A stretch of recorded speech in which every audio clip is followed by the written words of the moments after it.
हार्दिक अभिनंदन कर रहे हैं। अगुवाई कर रहे हैं जिला प्रशासन प्रमुख आदरणीय श्री रजत बंसल और पुलिस प्रशासन प्रमुख आदरणीय श्री जितेंद्र सिंह मीणा। माननीय मुख्यमंत्री महोदय के कर कमलों से ध्वजारोहण के साथ ही आज के इस गरिमामय कार्यक्रम का शुभारंभ।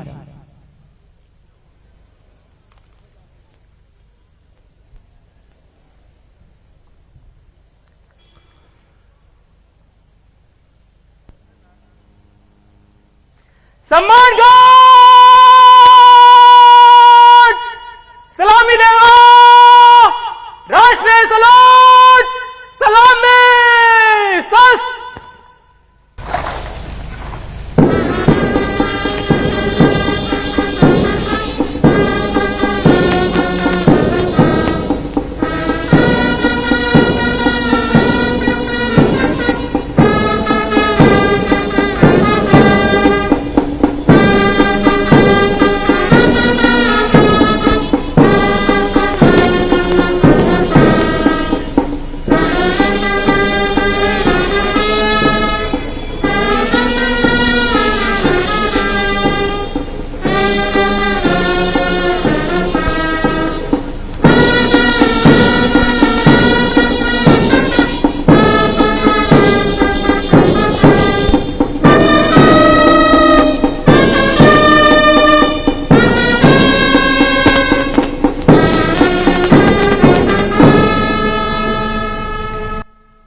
सम्मान घाट बाजू सस्त। हमार सियान दाई दीदी भाई बहनी संगवारी और मयारू नोनी बाबू मल्ल जय जोहार। आज भारत के 73वां गणतंत्र दिवस हवै। हम भारत के लोग के बनाए अपने संविधान ला लागू करे के पावन दिन है। ये बेरा में आप मन के हार्दिक अभिनंदन हवै। जब हम अपने गौरवशाली संविधान की बात करते हैं तो हमारी आंखों के सामने उन अमर शहीदों के चेहरे नजर आते हैं जिनकी बदौलत भारत आजाद हुआ था। अमर शहीद गैन सिंह, शहीद वीर नारायण सिंह, वीर गुंडाधुर जैसी विभूतियों की बदौलत 1857 की क्रांति से पहले हमारा छत्तीसगढ़ भारत की राष्ट्रीय चेतना से जुड़ा था। आजादी के आंदोलन से लेकर गणतंत्र का वरदान दिलाने तक जिन महान विभूतियों ने अपना योगदान दिया उन सबको मैं सादर नमन करता हूं। हमारे दूरदर्शी पुरखों ने आजादी की लड़ाई के साथ साथ आजाद भारत के संविधान का सपना ही नहीं देखा था बल्कि इसकी ठोस तैयारी भी शुरू कर दी थी। यही वजह है कि हमारे संविधान में देश की विरासत, लोकतांत्रिक मूल्य, पंचायत की अवधारणा को अहम स्थान मिला। राष्ट्रपिता महात्मा गांधी, प्रथम राष्ट्रपति डॉक्टर राजेंद्र प्रसाद, प्रथम प्रधानमंत्री पंडित जवाहरलाल नेहरू, प्रथम विधि मंत्री बाबा साहब डॉक्टर भीमराव अंबेडकर, प्रथम उप प्रधानमंत्री तथा गृह मंत्री सरदार वल्लभ भाई पटेल, प्रथम शिक्षा मंत्री मौलाना अबुल कलाम आजाद सहित संविधान निर्माण की प्रक्रिया में शामिल महान भावों और उस दौर के विभूतियों ने भारत के नवनिर्माण की नींव रखी थी। उसी पर देश बुलंदियों के नए नए शिखर पर पहुंचे हैं। मैं उन सभी के योगदान को याद करते हुए सादर नमन करता हूं। आज जब हम अपने देश की पावन पहचान तिरंगे झंडे की छांव में खड़े होते हैं तो आन बान और शान से लहराते तिरंगे में हमें अपनी महान विरासत के अनेक रंग दिखाई पड़ते हैं जो हमें भाव विभोर करते हैं और गौरव का एहसास दिलाते हैं। हमें अपनी आजादी को बचाने, गणतंत्र को मजबूत करने, संविधान के प्रति आस्था और निष्ठा दोहराने के लिए प्रेरित करते हैं। हमें इस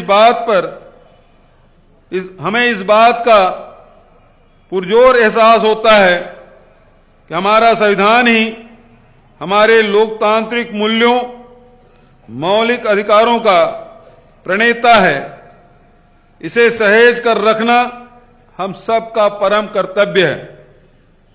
भाइयों और बहनों, इस वर्ष हम देश की आजादी की 75वीं सालगिरह मनाएंगे। यह अवसर मनन करने का है क्या देश आजादी तथा लोकतंत्र के लक्ष्यों को पूरी तरह हासिल कर सका है। आजादी के समय जिस तरह सांप्रदायिक उन्माद का वातावरण बनाया गया था, क्या आज हम उस चुनौतियों से निश्चिंत हो पाए हैं? क्या जनता के स्वाभिमान, स्वावलंबन और सशक्तिकरण के लक्ष्य पूरे हो पाए हैं? यदि नहीं, तो आज की सबसे बड़ी प्राथमिकता क्या होनी चाहिए? क्या सांप्रदायिक उन्माद देश की प्रगति में रुकावट नहीं है? मेरा मानना है कि आज भी हमारी सबसे बड़ी जरूरत आपसी एकता की है, समन्वय की है, आपसी प्यार और सहभागिता से आगे बढ़ने की है, ताकि नकारात्मक विचारों को किसी भी क्षेत्र में स्थान न मिल पाए। हमारी जरूरत सद्भावना के साथ विकास की है, हर हाथ को काम देने की है। छत्तीसगढ़ राज्य गठन के बाद एक नया अवसर मिला था कि सही प्राथमिकताओं से विकास की सही दिशा तय की जाए, लेकिन विडंबना है कि 1.5 दशक का लंबा समय गलत प्राथमिकताओं के कारण खराब हो गया। हमें 3 वर्ष पहले जब जनादेश मिला तो हमने छत्तीसगढ़ में न्याय, नागरिक अधिकारों और जन सशक्तिकरण का काम मिशन मोड में किया है। यही वजह है कि आज प्रदेश में चारों ओर न्याय, विश्वास, विकास, उसमें जन जन की भागीदारी की छटा दिखाई पड़ रही है। 3 साल पहले प्रदेश में बेचैनी और बदहाली का सबसे बड़ा कारण था जनता के सपनों, जनता की जरूरतों और सत्ता की सोच में एक रूपता नहीं थी। मैंने गांव-गांव दौरा किए और हर समाज, हर वर्ग के लोगों से मिलकर वास्तव में जनता के सपने पूरे करने की रणनीति अपनाई। अलग अलग जरूरतों के लिए योजनाएं बनाई। मैंने और हमारे साथियों ने देखा था कि इस वक्त किसान भाई धान का सही दाम नहीं मिलने के कारण निराश थे।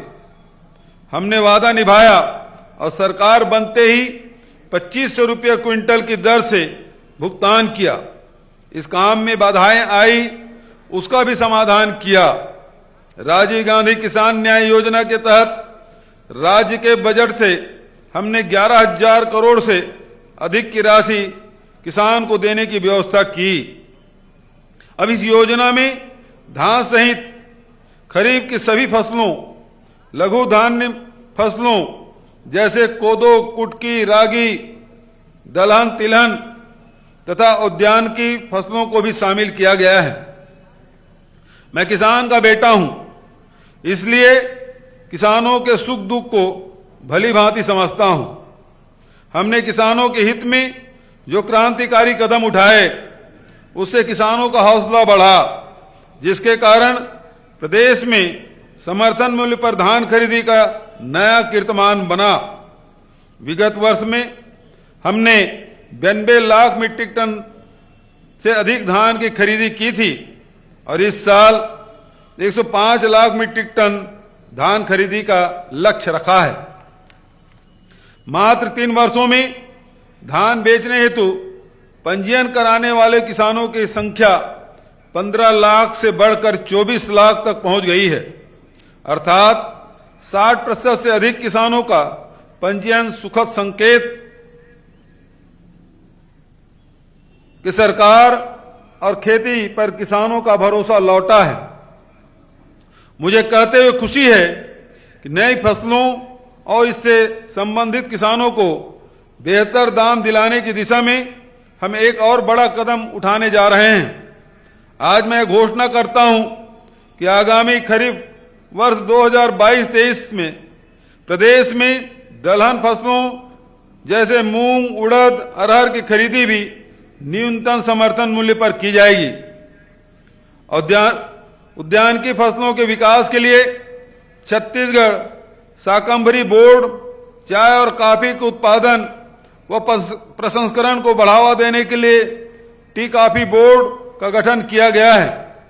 मछली पालन और लाख उत्पादन को कृषि का दर्जा दिया गया है। मुख्यमंत्री वृक्षारोपण प्रोत्साहन योजना शुरू की गई है, जिसके तहत धान उत्पादक किसान यदि अपने पंजीकृत रकबे में धान के बदले वृक्ष लगाते हैं तो उन्हें भी 3 वर्ष तक 10,000 रुपये की प्रोत्साहन राशि दी जाएगी। इसके अलावा निजी व्यक्ति, ग्राम पंचायतों, संयुक्त वन प्रबंधन समितियों को भी इस योजना और प्रोत्साहन की राशि के दायरे में रखा गया है। मेरा मानना है हरियाली और आर्थिक सशक्तिकरण को साझा प्रयासों में वृक्ष किसान की भी बड़ी भूमिका रहेगी। ये सारे प्रयास से ग्रामीण अर्थव्यवस्था को मजबूती देंगे। प्रदेश में पहली बार प्राथमिक कृषि सहकारी समितियों का पुनर्गठन कर 725 नई समितियों का पंजीयन किया गया है। इस तरह अब प्रदेश में इन समितियों की संख्या 1333 से बढ़कर 2058 हो गई है, जिससे किसानों को ऋण वितरण व अन्य योजनाओं का लाभ अधिक सुविधाओं के साथ दिया जा सकेगा।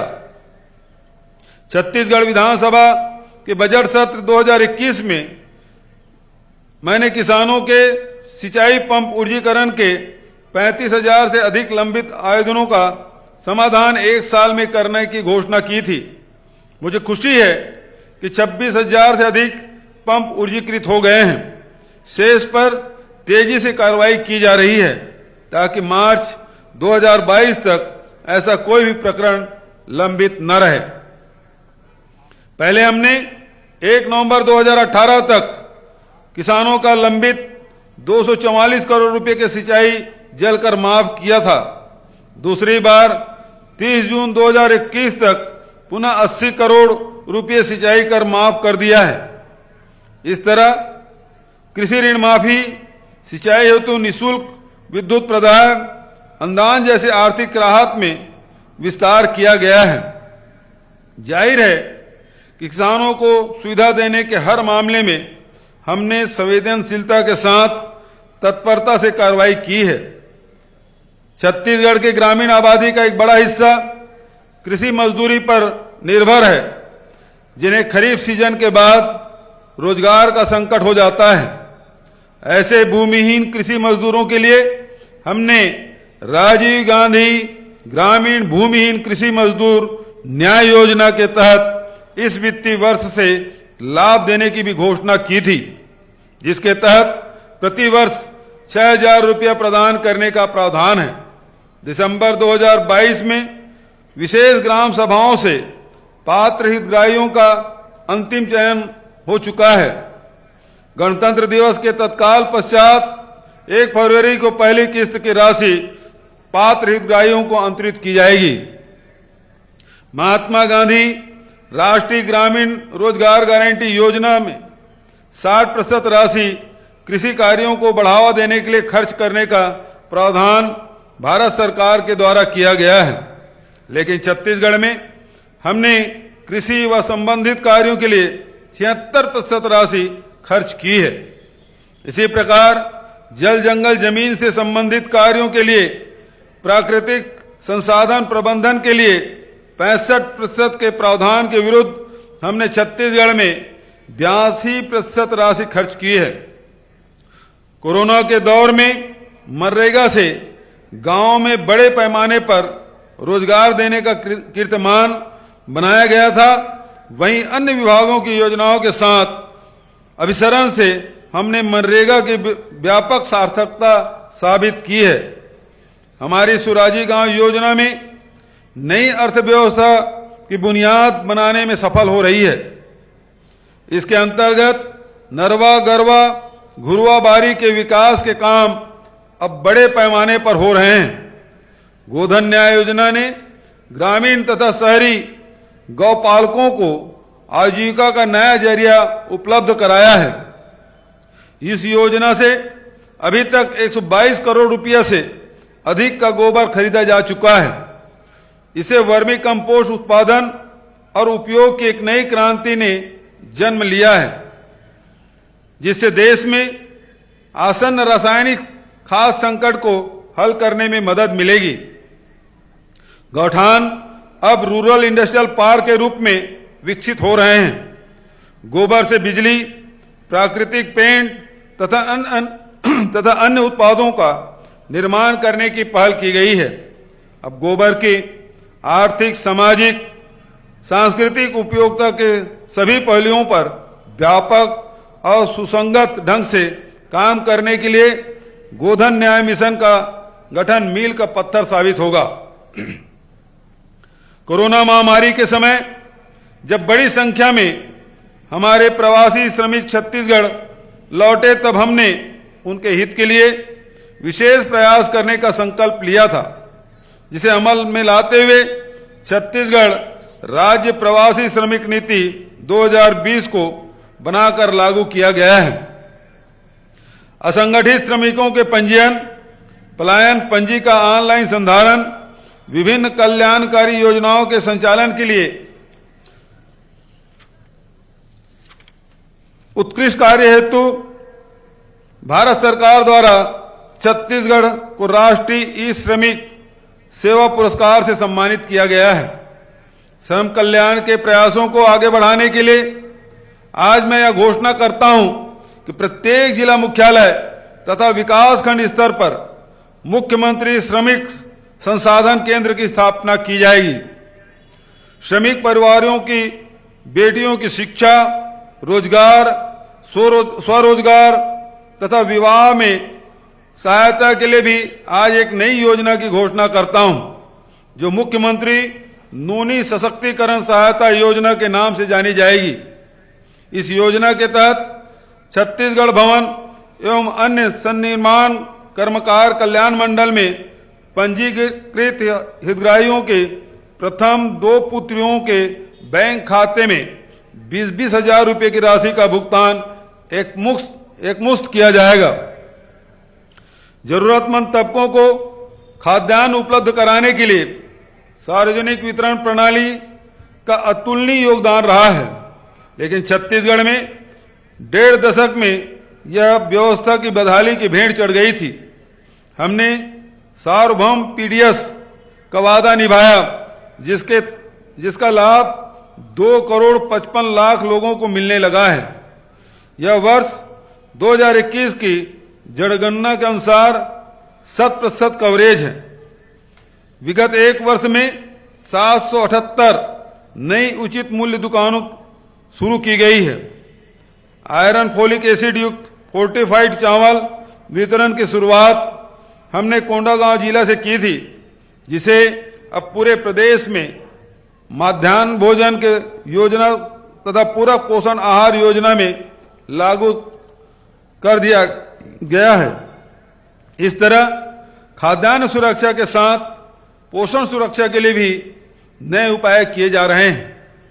बस्तर में मुझे कुपोषण की विभीषिका का पता चला था और हमने तत्काल कदम उठाया, जिसे बढ़ाते हुए पूरे प्रदेश में कुपोषण मुक्ति के लिए मुख्यमंत्री सुपोषण अभियान की शुरुआत की गई थी। हमारी इस पहल से लगभग 1,60,000 बच्चे कुपोषण मुक्त हुए हैं तथा 1 लाख से अधिक महिलाएं एनीमिया से मुक्त हुई हैं। पूरक पोषण आहार कार्यक्रम के अंतर्गत 25 लाख से अधिक बच्चों तथा गर्भवती महिलाओं को लाभान्वित किया जा रहा है। इस तरह स्वस्थ सुपोषित नई पीढ़ी छत्तीसगढ़ की शक्ति बनेगी। हम चाहते हैं कि महिला स्व सहायता समूहों ने प्रदेश के सामाजिक आर्थिक विकास में जो योगदान दिया है उसे और गति मिलेगी।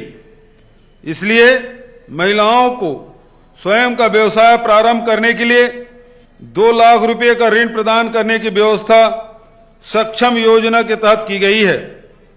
छत्तीसगढ़ महिला कोष के माध्यम से ऋण लेने वाले महिला स्व सहायता समूहों पर लगभग 13 करोड़ रुपए का ऋण लंबित होने के कारण इनके कामकाज ठप हो गए हैं। हमने 6,000 से अधिक समूह के ऐसे ऋणों को न सिर्फ माफ किया है बल्कि सभी समूहों के ऋण लेने की पात्रता भी दुगुनी कर दी है। छत्तीसगढ़ राज्य ग्रामीण आजीविका मिशन अभियान के अंतर्गत 22 लाख से अधिक महिलाओं को स्व सहायता समूह से जोड़ा गया है और उन्हें रोजगार दिलाया गया है। आदिवासी संस्कृति, कलाएं, रहन सहन हमारे लिए गर्व का विषय है, लेकिन 1.5 दशकों तक इस समाज की आशाओं के विपरीत कार्य करने का बहुत बड़ा नुकसान आदिवासी अंचलों में होता रहा है। मैं दूसरी ओर भौगोलिक परिस्थितियों और समाज की सरलता का लाभ उठाते हुए नक्सलवादियों ने भी इन्हें हिंसक गतिविधियों का केंद्र बना लिया था। इस पृष्ठभूमि में हमने आदिवासी बसाहटों में समुचित और सुसंगत विकास की रणनीति अपनाई, जिससे परस्पर विश्वास के वातावरण में एक नई शुरुआत हो। आज मुझे कहते हुए बहुत खुशी का अनुभव हो रहा है, हम अपनी रणनीति में सफल हो रहे हैं, जिसका लाभ आदिवासी अंचलों में दिखाई पड़ रहा है। तेंदुपत्ता संग्रहण की पारिश्रमिक दर 4,000 रुपये प्रति मानक बोरा करते हुए हमने एक नई शुरुआत की थी। पहले मात्र 7 लघु उपज को समर्थन मूल्य पर खरीदने की व्यवस्था थी, जिसे बढ़ाकर अब 61 कर दिया जाएगा। रेली कोसा को भी समर्थन मूल्य पर खरीदने की घोषणा कर दी गई है। लोहांडी गुणा में जमीन वापसी से न्याय की जो शुरुआत की गई थी, वह पहल आर्थिक, सामाजिक हर क्षेत्र में फैली। नक्सली हिंसा के कारण बंद स्कूलों को चालू कराना, अदालती मामलों से मुक्ति, निरस्त वन अधिकार दावों की समीक्षा, व्यक्तिगत तथा सामुदायिक वन अधिकार अधिमान्यता पत्रों का वितरण, कुपोषण मुक्त बस्तर, मलेरिया मुक्त बस्तर अभियान, डीएमएफ व अन्य निधियों की मदद से काजू, कॉफी, पपीता जैसे नए ढंग से खेती को बढ़ावा, कनिष्ठ सेवा चयन आयोग का गठन, मुख्यमंत्री हाट बाजार क्लिनिक योजना, आमचो बस्तर विश्व आदिवासी दिवस पर अवकाश, सड़क, बिजली तथा मोबाइल नेटवर्क, हवाई सेवा, देवगुड़ी क्षेत्र का विकास प्राधिकरण में स्थानीय नेतृत्व, मधुर गुड़ योजना, बस्तर दशहरा के लिए माझी, चालकी आदि के मानदेय राशि में वृद्धि, नारायणपुर जिले में मसाहती सर्वेक्षण जैसे अनेक प्रयासों से स्थानीय जनता और सरकार के बीच आपसी विश्वास का मजबूत रिश्ता बना है। यह हमारी सबसे बड़ी पूंजी है, जो आदिवासी अंचलों में विकास के नए नए द्वार खोलती है। हमने छत्तीसगढ़ मिलेट मिशन का शुभारंभ भी कर दिया है, जो कोदो, कुटकी, रागी आदि लघु धान्य फसलों की उत्पादकता, विपणन, वैल्यू एडिशन आदि के लिए देश की सर्वोच्च संस्थाओं के साथ मिलकर काम करेगा। इसका लाभ भी मुख्य रूप से आदिवासी अंचलों के किसान को मिलेगा। प्रदेश के 14 आदिवासी बहुल जिलों के 25 विकास खंडों में 1735 करोड़ रुपए की लागत से चिराग परियोजना की शुरुआत कर दी गई है, जो इन स्थानों में आजीविका के नए साधन जुटाने में मददगार होगी। मुझे बताते हुए खुशी होती है, वर्ष 2018 की तुलना में 2021-22 में 455% अधिक हर्बल उत्पादों का विक्रय हुआ है और इसे आगामी एक वर्ष में 1100% तक बढ़ाने का लक्ष्य है। थिंक बी और बादल अकादमी से आदिवासी अंचलों के युवाओं को अपनी संस्कृति, प्रतिभा, शैक्षणिक और नवाचार की क्षमताओं को निखारने में मदद मिलेगी। इस तरह शिक्षा, स्वास्थ्य, रोजगार और अधोसंरचना विकास की बयार से बस्तर में सकारात्मक बदलाव आ रहा है। जनजाति समूहों से सुझाव लेकर पेशा नियम का प्रारूप तैयार किया गया है। मुझे विश्वास है कि छत्तीसगढ़ आदिवासी कल्याण तथा विकास की दिशा में नए प्रतिमान स्थापित करेगा, जिससे राज्य के विकास में आदिवासी समाज की बहुत महत्वपूर्ण भागीदारी दर्ज होगी। मुझे खुशी है कि आजीविका और भागीदारी के संगम से हमने स्वच्छता अभियान को भी सशक्त किया है। कचरा प्रसंस्करण को स्वच्छता दीदियों के रोजगार से जोड़ा और व्यापक जन चेतना से शासन के विभिन्न योजनाओं को जोड़कर छत्तीसगढ़ के स्वच्छता मॉडल को राष्ट्रीय पहचान दिलाई है। यही वजह है कि छत्तीसगढ़ को भारत सरकार ने लगातार तीसरी बार देश के सबसे स्वच्छ राज्य के रूप में राष्ट्रीय पुरस्कार दिया है। मैं चाहूंगा सुधार, जनभागीदारी और विकास से गणतंत्र की मजबूती में हमारे ऐसे कई योगदान दर्ज होंगे। हमने सड़क, बिजली, पानी, स्वास्थ्य, शिक्षा जैसे जन सुविधाओं से जुड़ी समस्त अधोसंरचना के विकास के साथ राहत और रोजगार का ध्यान रखा है। बिजली की ट्रांसमिशन प्रणाली में सुधार और विस्तार के माध्यम से पारेषण हानि को कम किया। वहीं बेहतर प्रबंधन से प्रणाली की उपलब्धता को 99.79% पहुंचाया, जो एक कीर्तिमान है।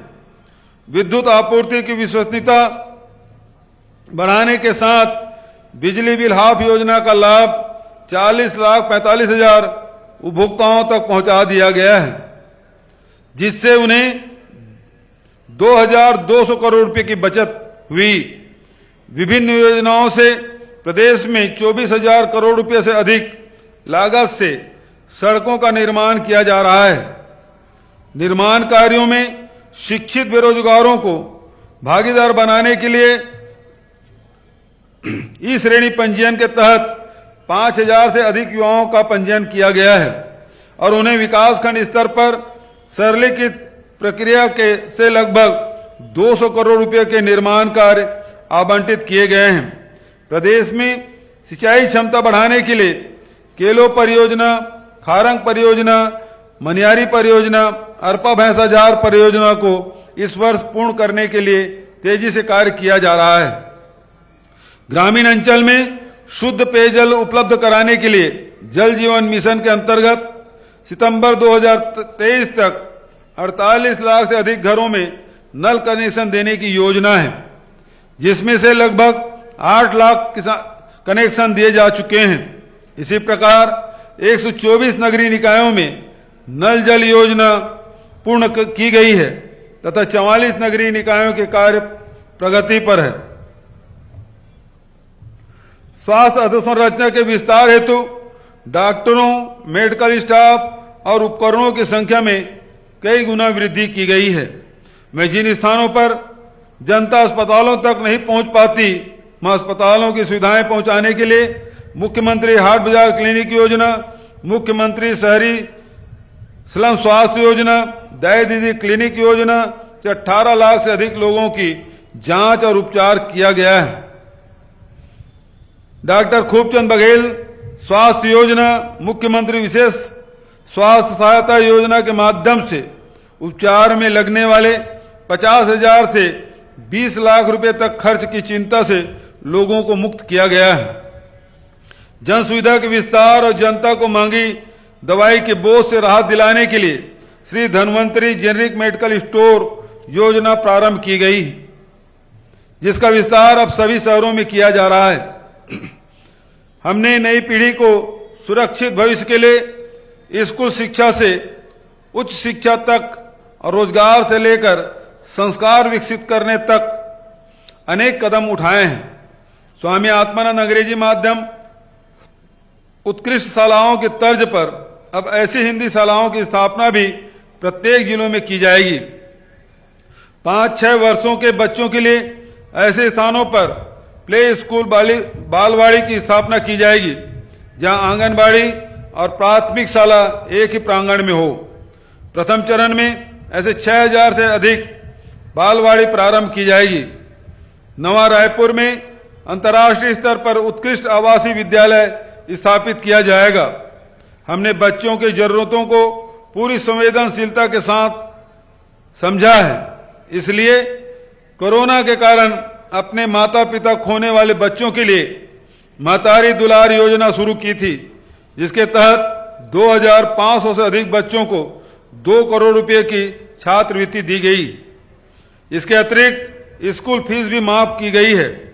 कोरोना के कारण विश्व स्तर पर शिक्षा के स्तर में गिरावट महसूस की गई थी, जिसके लिए हमने उपचारात्मक शिक्षा नवा जतन 2.0 अभियान चलाने का निर्णय लिया है। हमने शिक्षा को सिर्फ किताबी ज्ञान का माध्यम नहीं बनाया, बल्कि लक्ष्य साफ रखा है। शिक्षा युवाओं को सक्षम और रोजगार के योग्य बनाए।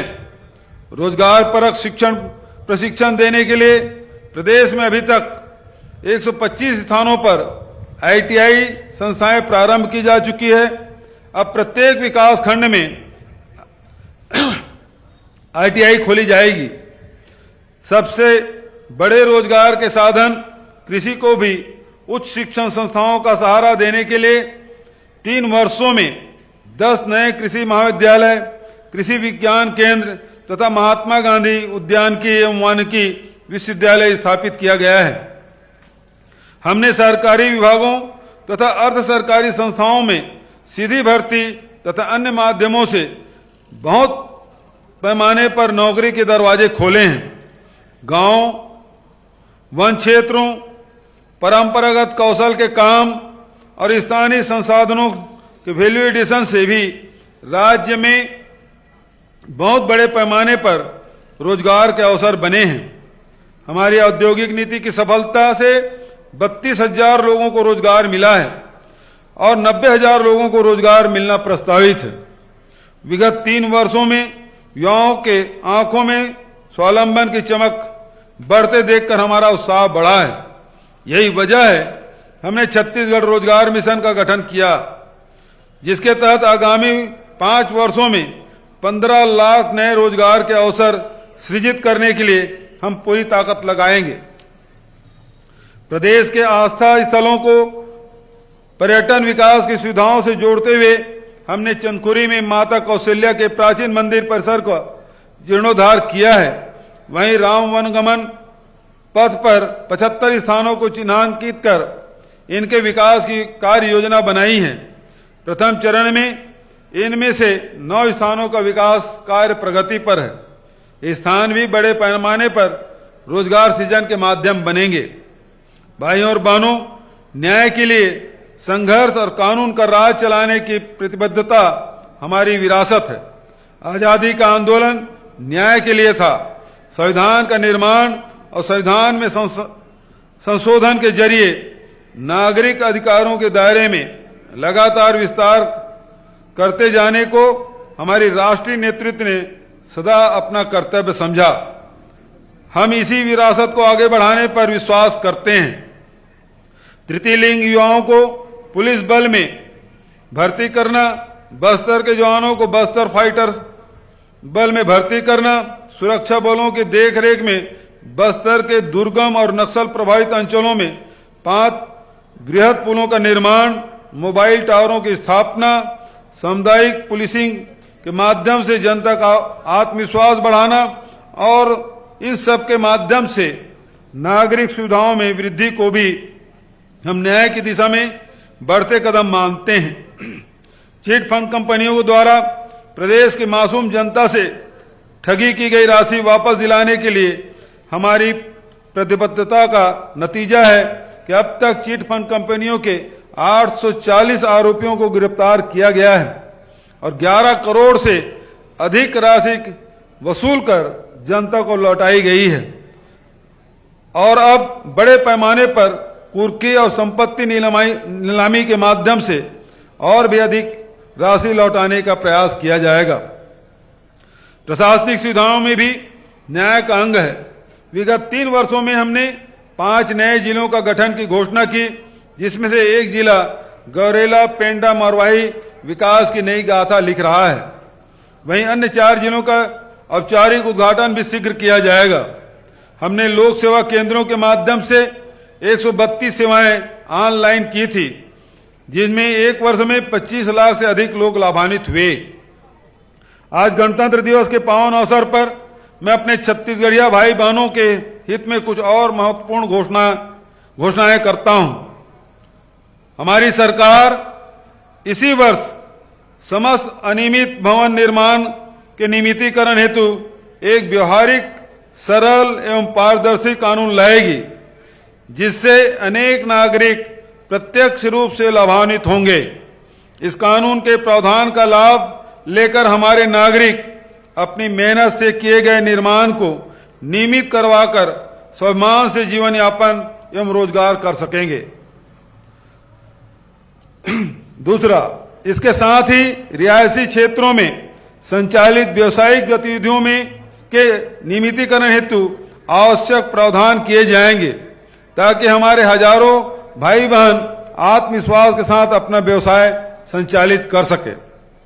तीसरा, आप सभी को बताते हुए हर्ष हो रहा है कि मेरी घोषणा के 15 दिन के भीतर प्रदेश के नगर निगमों में 500 वर्ग मीटर तक के भवनों में मानवीय हस्तक्षेप के बिना डायरेक्ट भवन अनुज्ञा प्रणाली प्रारंभ कर दी गई है। उसी तर्ज पर मैं घोषणा करता हूं, प्रदेश में अब नगर निगम से बाहर के क्षेत्रों जो कि निवेश क्षेत्र में शामिल है में भी 500 वर्ग मीटर तक भवन विन्यास बिना किसी मानवीय हस्तक्षेप के तय समय सीमा में जारी किए जाएंगे। चौथा, प्रदेश के नगरीय निकायों में नल कनेक्शन प्राप्त करने की प्रक्रिया को डायरेक्ट भवन अनुज्ञा के तर्ज पर मानवीय हस्तक्षेप मुक्त बनाकर समय सीमा में नल कनेक्शन दिए जाने का निर्णय लिया गया है। पांचवा, हमारी सरकार ने शहरी क्षेत्रों में आबादी, नजुल एवं स्लम पर स्थित पट्टों को भी फ्री होल्ड करने का निर्णय लिया था, जिससे नागरिकों को भूमि स्वामी हक प्राप्त हुआ।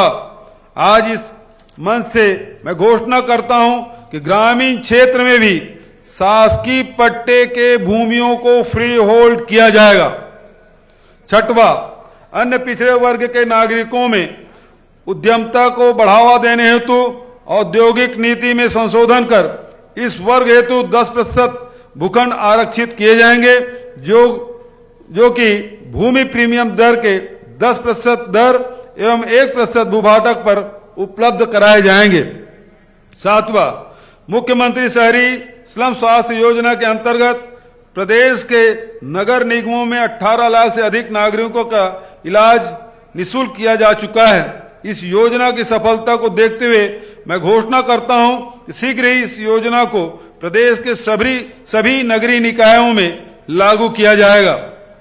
आठवां, नव युवाओं को नई सुविधा देने के लिए मैं घोषणा करता हूं कि प्रदेश में लर्निंग लाइसेंस बनाने की प्रक्रिया का सरलीकरण किया जाएगा और इस हेतु वृहद स्तर पर परिवहन सुविधा केंद्र प्रारंभ किए जाएंगे। इन केंद्रों को न केवल लर्निंग लाइसेंस बनाने हेतु अधिकृत किया जाएगा, अपितु इन केंद्रों में परिवहन विभाग से संबंधित समस्त सेवाएं नागरिकों को अपने निवास के पास मिल सकेगी एवं प्रदेश के युवाओं को रोजगार का अवसर मिलेगा। 9वां, कर्मचारी कल्याण की दिशा में कुछ नए कदमों को साझा करना चाहूंगा। शीघ्र ही हम प्रदेश के शासकीय कर्मचारियों के हित में अंशदायी पेंशन योजना के अंतर्गत राज्य सरकार के अंशदान को 10% से बढ़ाकर 14% करेंगे। 10वां, आज इस मंच में घोषणा करता हूं कि शासकीय कर्मचारियों की कार्य क्षमता और उत्पादकता को बढ़ाने के लिए राज्य सरकार अब 5 कार्य दिवस के प्रति सप्ताह प्रणाली पर कार्य करेगी। हमारी बहनों की सुरक्षा हेतु हम प्रतिबद्ध हैं। इसी कारण आज मैं आप सभी से के समक्ष घोषणा करना चाहूंगा, इस क्षेत्र में इस हेतु हम प्रत्येक जिला में महिला सुरक्षा प्रकोष्ठ का गठन कर उसे प्रभावी रूप से महिला सुरक्षा हेतु उपयोग करेंगे। 12वां, मैं घोषणा करता हूं, प्रदेश में तीरंदाजी को प्रोत्साहित करने हेतु जगदलपुर में शहीद गुंडाधुर के नाम पर राज्य स्तरीय तीरंदाजी अकादमी प्रारंभ की जाएगी। 13वां, वृक्ष कटाई के नियमों की जटिलता एवं उसके कारण वृक्षारोपण हेतु नागरिकों के अरुचि को देखते हुए राज्य सरकार शीघ्र ही इन नियमों का नागरिकों के हित में सरलीकरण करने जा रही है। इसे तो हम समस्त प्रासंगिक अधिनियमों एवं नियमों में आवश्यक संशोधन लाने जा रहे हैं। भाई और बहनों, हम धरती को माता कहते हैं।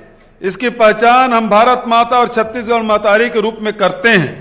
तो मेरा मानना है, हमारा संविधान मां के आंचल के समान है, जिसके छांव में सबसे ज्यादा सुरक्षा महसूस की जाती है। जब हमने नवा छत्तीसगढ़ गढ़ने का संकल्प लिया था, तब हमने मन में छत्तीसगढ़ मातारी और प्रदेशवासी सभी भाई बहनों और इस तरह हमारे विस्तृत कुटुंब रूपी प्रदेश के मान सम्मान और कल्याण की कामना की थी। संसाधनों से भरी हमारी धरती समस्त छत्तीसगढ़ वासियों को रोजगार और खुशहाल भविष्य की सुरक्षा दे सकती है। इसी लक्ष्य को ध्यान में रखते हुए हमने समावेशी और टिकाऊ विकास का जो मॉडल अपनाया, वह छत्तीसगढ़ मॉडल के रूप में आज हम सबके लिए गौरव का प्रतीक बन गया है। कोरोना महामारी के दौरान उत्पन्न विभिन्न समस्याओं से सक्षमता के साथ निपटने में हमारी छत्तीसगढ़ मॉडल की बड़ी भूमिका रही है। हमारी सरकार ने सारी व्यवस्थाएं कर रखी है। मुझे विश्वास है, परस्पर सद्विश्वास, एकजुटता तथा कोरोना प्रोटोकॉल के पालन से तीसरी लहर पर हम जल्दी ही काबू पा सकेंगे। मैं आप सबसे अनुरोध करता हूं कि आप सतर्क रहें। आपका बेहतर स्वास्थ्य और सक्रिय योगदान ही हमारी सबसे बड़ी शक्ति है। मेरा एक ही सपना और एक ही लक्ष्य कि नवा छत्तीसगढ़ 2 करोड़ 80 लाख लोगों के हाथ में 2 करोड़ 80 लाख लोगों के हाथ से गढ़ा जाए, जिसमें सबकी भागीदारी हो, जिसमें सबको न्याय मिले, जिसमें सबकी खुशहाली सुरक्षित रहे। आगे भी हमारे प्रयास इसी दिशा में रहेंगे। आपका प्यार और समर्थन मेरी सबसे बड़ी पूंजी है और इसी पूंजी के निवेश से हम दुनिया के सबसे अधिक पूंजी छत्तीसगढ़ में निवेश के लिए आमंत्रित भी करेंगे। मैं चाहूंगा आप लोग भी मेरे साथ दोहराएंगे, जय जोहार, जय छत्तीसगढ़, जय हिंद, जय छत्तीसगढ़।